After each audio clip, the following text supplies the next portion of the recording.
యెరూషలేము నుండి ఒకడు ఎరికోకి దిగిపోతున్నాడంట. మార్గ మధ్యలో దొంగలు పట్టుకున్నారు. దొంగలు పట్టుకుంటే జాలి పడతారా? కొట్టి పడేశారు, రక్తాలు గారేటట్టు కొట్టారు. కొట్టి వాళ్ళ దగ్గర ఉన్నవన్నీ దోచుకున్నారు. ఆఖరికి వస్త్రాలు కూడా దోచుకొని పోయారు. కొర ప్రాణముతో అంటే చచ్చిపోయే పరిస్థితికి వెళ్ళిపోయాడు. అంతసేటు కొట్టి పడేసి వెళ్ళిపోయారు. వాళ్ళు అసలు ఏమాత్రం ఓపిక లేకుండా చచ్చిపోతాడు ఇంకాసేపట్లో. అయితే ఆ మార్గమున యాజకుడు ఒకడు పోతున్నాడు. యాజకుడు అంటే మీకు తెలుసా? దేవాలయములో పెద్ద, దేవాలయ కైంకర్యములలో ముఖ్యమైన పార్ట్ పోషించేవాడు యాజకుడు. యాజకుడు ఆ త్రోవను పోతా ఉన్నాడు. వీడిని చూశాడు. కనీసం వాడిని ఆగి చూసి పలకరించి పరామర్శించి ఏం చేయలా, అలాగ దాటి వెళ్ళిపోయాడు. దేవునికి స్తోత్రం కలుగునుగాక. ఏమనుకొని పోయి ఉంటాడు యాజకుడు? నేను చెప్పనా? వీడు అసలు ఈ రాత్రి జామున ప్రయాణం చేసి ఇలా దొంగల చేతికి చిక్కడం మొదటి తప్పు. రెండో తప్పు వినండి బాగా.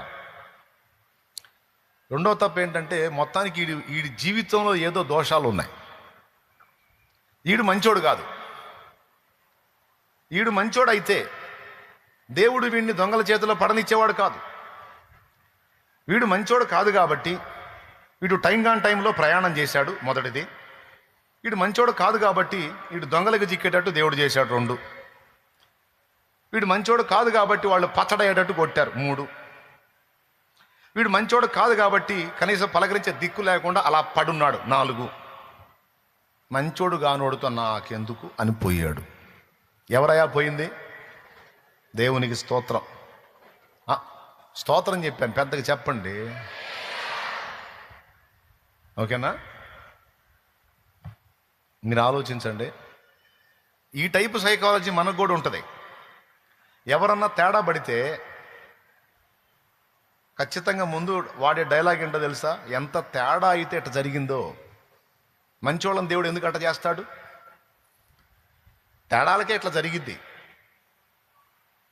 ఏబు స్నేహితులు ఇదే టైపు మాట్లాడారు ఏబుతో. దేవుడు అన్యాయం చేయడు, ఏబో నీకు ఈ గతి పట్టిందంటే నువ్వు ఎంత తేడా అయితే ఈ గతి పట్టిందో అని ఏబుని పొడవటం మొదలుపెట్టారు. ఆ టైపోళ్ళు అన్నమాట కొంతమంది మనుషులు. బాధలో ఉన్నోడిని ఆదుకొని సాయం చేద్దాం, వాడిని లేవనెత్తుదాం, వాడికి ఇంత ఉపచారం చేద్దాం అనుకోరు.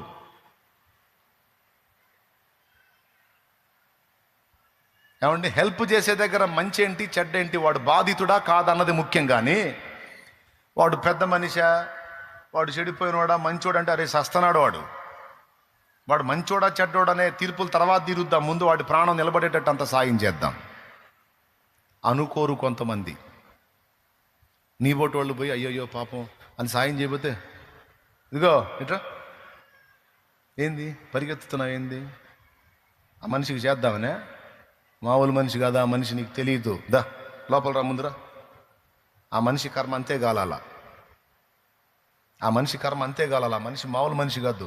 ఎంత చెడిపోయిన మనిషి అయితే దేవుడు ఆ కర్మ పెట్టాడు ఆ మనిషికి. దా చెబుతా, దా మనిషి స్టోరీ చెబుతా, దా నీకు రా రా అని లోపల తీసుకెళ్ళి ఇక ఆ మనిషికి తను సాయం చేయకపోగా చేసేవాళ్ళని కూడా చేయనీయకుండా చెడగొట్టే బాపతున్నోళ్ళు ఉన్నారా లేరా? అబద్ధాలు ఆడకుండా చెప్పండి. ఆ ఉన్నోళ్ళల్లో నువ్వు కూడా ఉన్నావా లేదా? ఇదిగో నాటకాలొద్దు. తెలిసి తెలియనప్పుడు నువ్వు కూడా అట్ట ప్రవర్తించావా లేదా? ప్రవర్తిస్తే చెప్పు. మనమేం పెద్ద మనుషులం కాదు. అసలు ఎట్లా మాట్లాడతారంటే, ఎట్లాంటి వాళ్ళు ఉంటారా? ఉంటారు. ఎందుకుంటారా? ఉంటారు. నీ సంగతి ఏంది అని అడిగితే, నేనా ఏమో ఎప్పుడో చేసి ఉంటాను నేను కూడా అట్ట. మరి ఉంటారో అనేది నువ్వు ఒప్పుకో మర్యాదగా. నేను ఒప్పుకుందాం. మనమందరము కాకపోయినా మనలో కొందరు అలాంటి వాళ్ళు అయి ఉండవచ్చు. మనం చేయకపోగా చేసేవాళ్ళని చెయ్యనీయకుండా అడ్డగించి ఎందుకు చేయొద్దో లాజికల్ చెప్పేటువంటి పనికి మాలిన వ్యక్తులుగా మనం ఉంటే అసహ్యపడతాడు దేవుడు. అవసరమైతే యేసు ప్రభు వచ్చినా సరే వీళ్ళు లాగుతారు వెనక్కి. యాడికి ప్రభు? ఆ మనిషి సాయం చేయడానికి పోతున్నాం. మామూలు మనిషి కాదు ప్రభు, పచ్చి వ్యభిచారే, దానికి కర్మ గాలింది, పాపం పండింది, అందుకే దానికి ఆ గతి పట్టింది, నువ్వు రా యేసయ్య అట్టంటే వాళ్ళ దగ్గర పోతావు, రా అని లాక్కొని పోతారు. వీళ్ళు యేసు ప్రభుని కూడా సాయం చేయనీరులు. యాజకులు పరిశుద్ధులు అస్సలు పాపం చేయరు, అస్సలు పొరపాటును కూడా.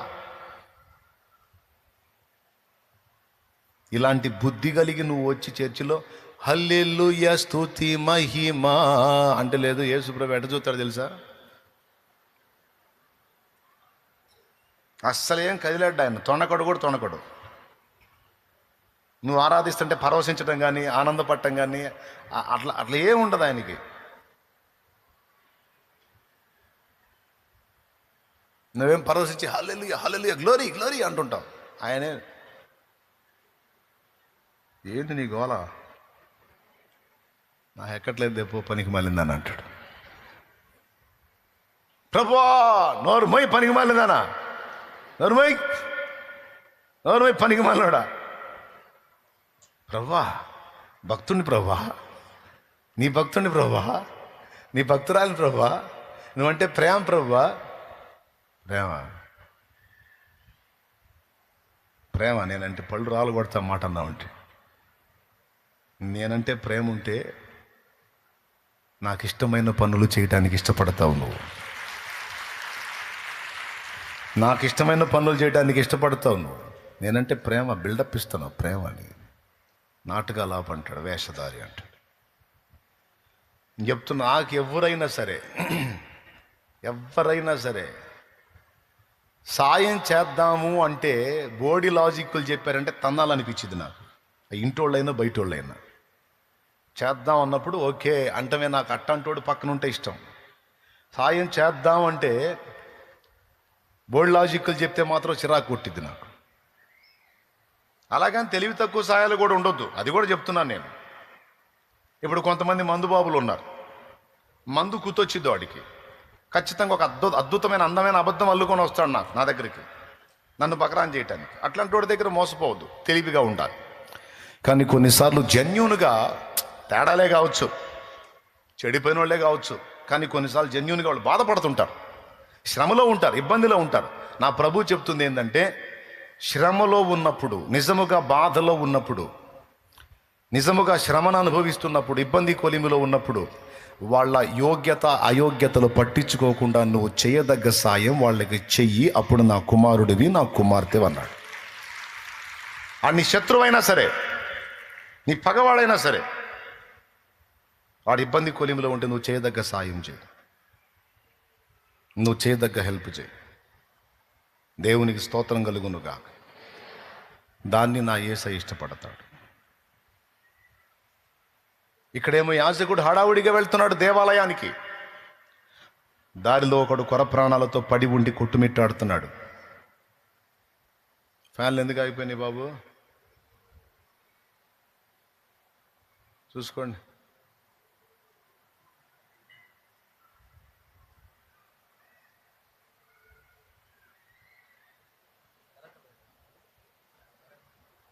కరెంటు మీద ఓకే వస్తుందా?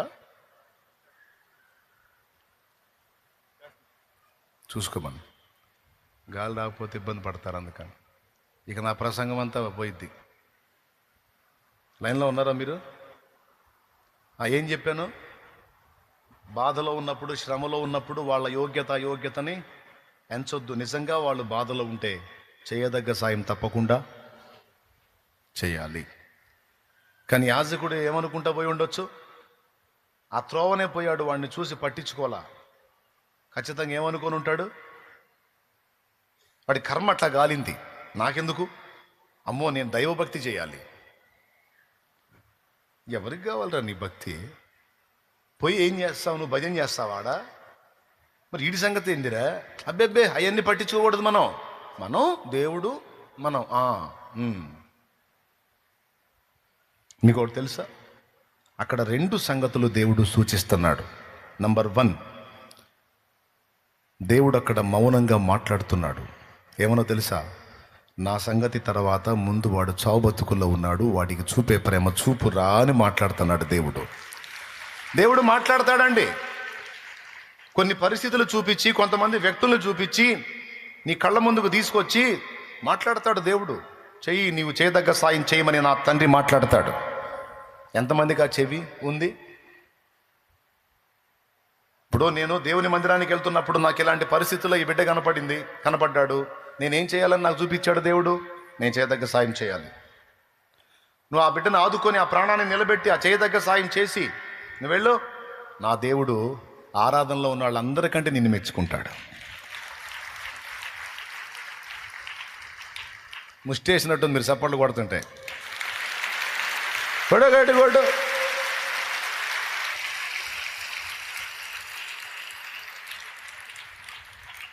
అంటే గాలాట్లేదు, ఓపిక ఏడొచ్చుదన్న అంటారా? తిరుగుతలే ఫ్యాన్ లాగండి. 2 విషయాలు చెప్తాను. ఒకటి, దేవుడు మాట్లాడుతున్నాడు అక్కడ బాధితుడిని చూపించి. అక్కడ నువ్వు వేదాంతాలు మాట్లాడటం కాదు, వీడేం పాపం చేస్తే ఈ గతి పట్టాడు అనే వాడి నేరాల సంఖ్యను బయటికి తీయటం కాదు. నువ్వు చేయదగ్గదేంటి? సరే, పాపమో పుణ్యం వాడిని ఎత్తుకొచ్చింది, ఆడు మోస్తున్నాడు, నువ్వు చేయదగ్గదేంటి? ఇంకొకటి చెప్పనా, కొన్నిసార్లు మన స్పందనను గుర్తించడానికే కొంతమంది వ్యక్తులకు సమస్యలు వచ్చేటట్టు దేవుడు చేస్తాడు. ఆ సమస్యల్లో మన స్పందన ఏంటో దేవుడు పసిగట్టడానికి కొంతమంది వ్యక్తులు కొన్ని ఇబ్బందులు వచ్చేటట్టు మన కళ్ళ ముందు దేవుడు అనుమతిస్తాడు. అప్పుడు మన హృదయం కొట్టుకుంటుందా? స్పందిస్తుందా? వాళ్ళు చేస్తారులని మన దగ్గర అవకాశం ఉన్నా కూడా చేతులు దులిపేసుకొని వెళ్తున్నామా? మొత్తం రాయబడతాయి అక్కడ. నేను చెప్పేది వేస్ట్ మ్యాటర్ కాదు. దీన్ని సీరియస్గా తీసుకుంటే ధన్యులు మీరు. చాలా కీలకమైన విషయాలు ఇవి. ఎంతమందికి అర్థమవుతుంది? ఖచ్చితంగా తీసుకోండి. దేవుడు పరిగణలో తీసుకుంటాడు. ఎప్పుడు కూడా ఎదుటి వాళ్ళకి హెల్ప్ చేసేటప్పుడు వాళ్ళ అయోగ్యతను ఎంచొద్దు. నిజంగా వాళ్ళు బాధపడుతుంటే అది జెన్యూన్ అయితే తప్పకుండా నువ్వు చేయదగ్గ సాయం నీకు ఓపికంటే చెయ్యి. లేకపోతే కనీసం ప్రార్థన అన్న, దేవా బిడ్డకి సాయం చేయి ప్రభు, నేనేం చేయలేకపోతున్నా, నా దగ్గర ఆ పరిస్థితి లేదని, నీకు చేయదగ్గది నువ్వు చేయి. లేకపోతే కనీసం ప్రార్థన, లేదా చేసేవాళ్ళనన్నా చూపించదుగా ఫలానోళ్ళు చేస్తారు పోయా. కానీ దిక్కుమాలిన వేదాంతాలు చెప్పి వాళ్ళ పాపం అట్ట చుట్టుకుంది, వాళ్ళ కర్మ అట్ట గాలింది, మనం మంచిగుంటే మంచి క్రమాలు వస్తాయి, అట్లాంటి పాపిష్టి పనులు చేస్తే అట్ట కర్మ గాలిద్ది, ఏం చేద్దాం, ఎవడు దోడు మొయ్యాలి మనకెందుకు అని దులిపేసుకొని పోవద్దు. ఏం చేయాలి చెప్పండి? కనికరము చూపాలి. ఇప్పుడు ఆ యాజకుల్లో కనికరం ఉందా? కనికరం లేని వాడి యాజకత్వం ఎందుకు పనికి వచ్చిందండి?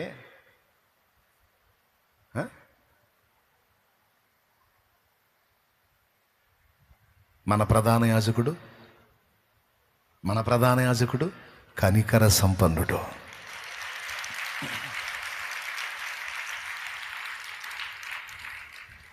దావీదు కుమారుడా నన్ను దాటిపోకయ్యా, నజరేతువాడా నన్ను విడిచిపోకయ్యా. వేస్తే కేక చక్క చక్క చక్క చక్క నడుచుకుంటే అల్లంత దూరం పోయిన అడుగులు టక్కుమని ఆగిపోయినాయి.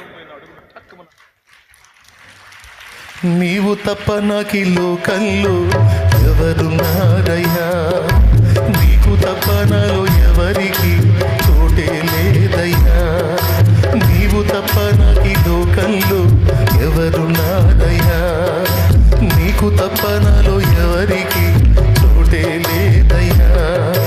దావీదు కుమారుడా నన్ను దాటిపోకయ్యా, నజరేతువాడా నన్ను విడిచిపోకయ్యా. దావీదు కుమారుడా